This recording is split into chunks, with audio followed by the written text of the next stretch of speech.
what are you doing about the blue bread? Good question. We have to go to what's called a referendum. That's where everyone who lives in the city of Victoria over the age of 19 gets to vote on whether, well, it's actually a touch complicated, but we either have to replace it or we have to refurbish it. We have to make a decision which one and then go to the people and ask for permission to borrow the money to fix that. So where we are right now is we're heading towards a referendum. We're just trying to figure out when the best time for that is and what is the right question to take forward. So it's sort of $30 million to refurbish, $42 million for a new one. That's one of those questions has to go to the people, so we're looking forward to doing that. Right there. Doing about homelessness. This council in the last year has put in about $2.5 million in housing, but that's been able to leverage about $80 million from the provincial, federal, and non-profit. So we've helped create in the last year 367 units of housing. Some supportive, some for transition housing, some for families, some for people with disabilities. This year, we're hoping to surpass that and make a real big difference. We're starting to see a difference on the street right away. We recognize that homelessness is a lot about addictions and mental health, but it's hard to take your medications. It's hard to deal with the challenges that you have if you don't have a place to live. So for us, it's about housing first with supports. That's what we're going to be doing. The challenge of being mayor? Well, interesting. I find this the coolest job in the world. It really rocks. It's kind of fun. I get to work with some really interesting people and work with neighborhoods and communities. So what's the challenge? Probably finding enough time for my family.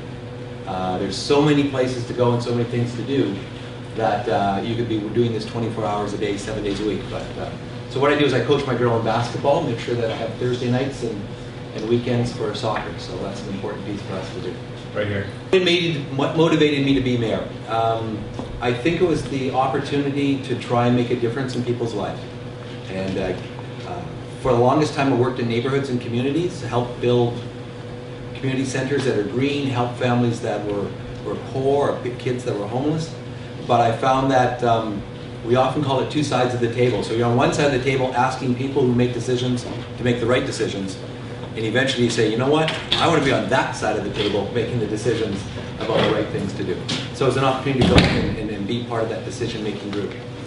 You get to wear really cool bling. That's, that's what my daughter said. She said, Dad, you finally got some bling. So the best thing about being mayor is there are many great things, but I think really it's about the opportunity to represent the people of Victoria, whether it be meeting, I don't know if you know a young woman named Janice. She just turned 16 on a birthday party. She has raised over $1.5 million trying to create a house for kids who are sick to stay when they come down to visit. She's an amazing young lady, and so you get a really opportunity to meet people like that. You get an opportunity to meet, we got to see Prince Charles this year. We got to see the last emperor and empress in the world from Japan. Those are great opportunities to represent the citizens there, but really the best thing is about making a difference around homelessness, making a difference around making sure our downtown is active and vibrant. Creating parks is pretty cool too.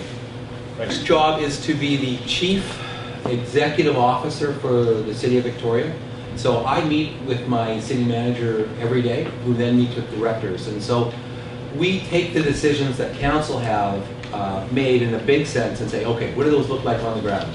And so it's like, are we moving on our bicycle strategy? Are we replacing parking meters? Are we trying to figure out how to build a new crystal pool? Where's the next park going to be? Those are sort of the decisions we make on a regular daily basis. Kind of a fun place to be. Yeah. I am actually the vice chair of the, I know it's a really cool job, liquid waste. That's a nice way to say, whatever you want to call it, P&P, liquid waste committee. So we're doing a sewage treatment for all of Greater Victoria, including Victoria in itself. One of the things I'm really excited about is we have some opportunity not only to treat our waste, but to take it to the next level and think about how can we create energy out of that. So sometimes it's just capturing heat right off the pipes, and then you can use that to heat building. Sometimes it's taking the solid waste and putting it into what's called anaerobic digesters as the bugs eat it. Anybody here have a compost? Compost get really warm and hot. Well, we do that with our sewage.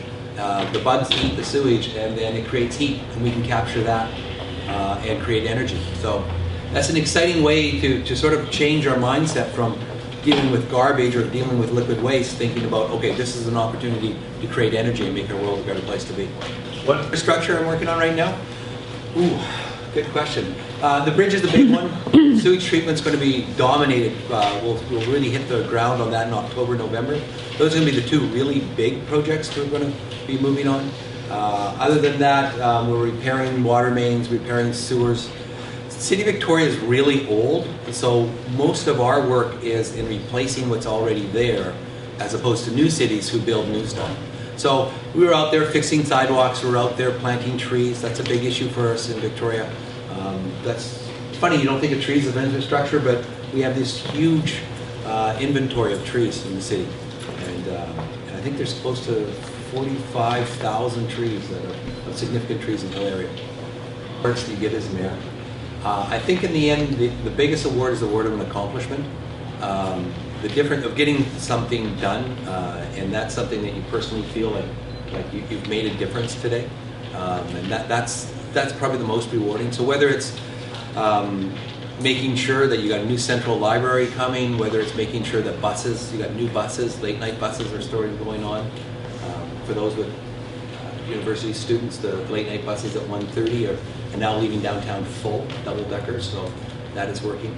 So that sense of accomplishment is saying, okay, we've helped get people into housing, we've helped get more buses on the road, we've helped get better parks within the city. Those are the ones that we feel good. Good example of that, I guess, would be is we helped buy what's known as the Leech River watershed. We won't need that water for 100 years.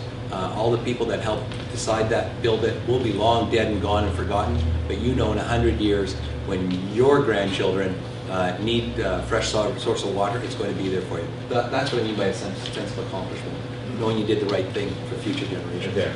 That's really thinking out there. We might actually have made a decision on the bridge by then.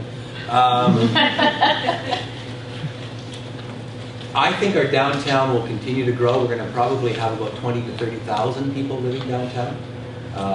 We're going to have a very high-tech area, but it's going to be mixed use, so you'll work on the ground floor and you'll live above. We're being approached by many high-tech companies, Microsoft, TELUS, others, to say, how can we create this downtown that people want to live in and work in? So that's going to be really exciting. You'll probably see in the next 2 weeks a lot of lights being strung down on Government Street. And what it is you'll see permanent lights installation in Chinatown called Heavenly Lights. And so they'll be there, they'll be much like you would see in Hong Kong or San Francisco, and then we'll be able to put lanterns on them. So for me, it's always sort of this evolutionary step of adding to Victoria, embracing what makes it really unique, that downtown architecture that looks really interesting, and slowly integrating new buildings into it. So it'll be more active, it'll be more vibrant, there'll be more people, and it'll still be the most exciting place to go. Right here. The City of Victoria, we try to provide incentives to developers to keep them and fix them. And so what we do is we'll give people up to 10 years tax relief, and that pays for the seismically upgrading of those buildings, so we can keep those old buildings that make Victoria interesting and unique. So right now, because the economy is sort of down, developers aren't starting, but I don't know if you've noticed, but they're now starting to build again. So we've got some good opportunities. I think I'd really like to see a lot of those buildings. If you go downtown, you see that the storefronts are there, but they're all empty above. If we can get people living up there, that would be just the most amazing thing for our city. Right there. How do you deal with federal budget cuts? Oh, we yell, we stamp our feet. Repeat the question. Pardon? How do we deal with federal budget cuts? It's difficult because we're known as the federal government, the provincial government are senior levels of government. So we have to do what they say because we're a junior level of government. We only get our powers from them. Long way of saying is they will make cut to programs, but it then impacts us. So, for example, the provincial government made some serious cuts to mental health. That impacts our policing on the streets because now we have to deal with people who are no longer in homes and getting support.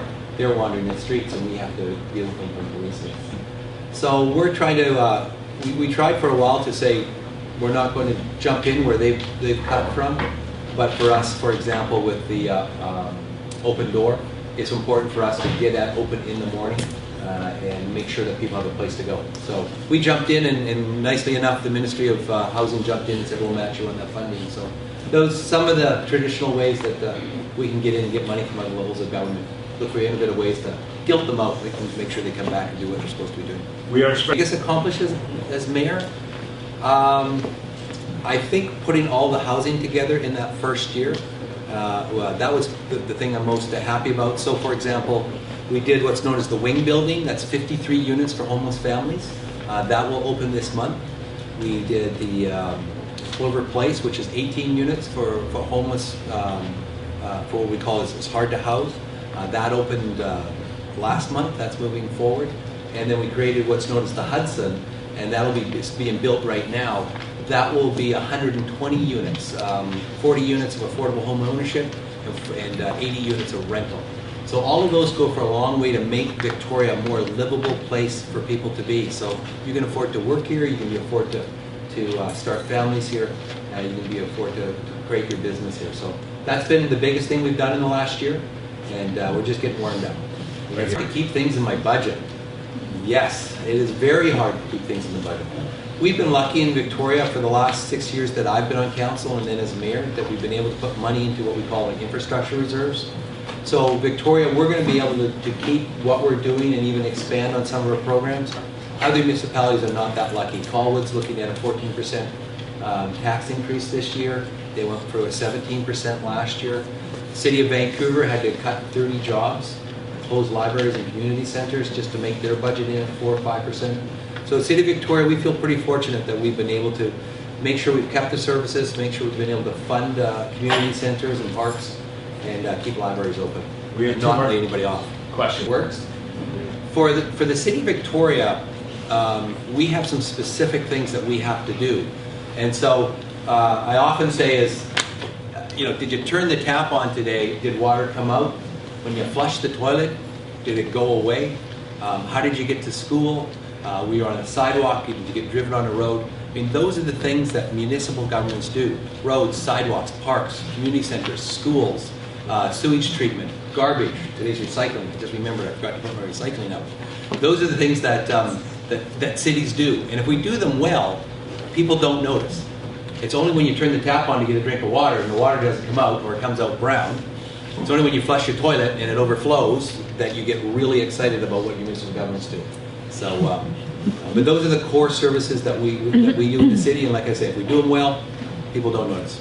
Here's the. What's something that you want to change about downtown? Oh, good question.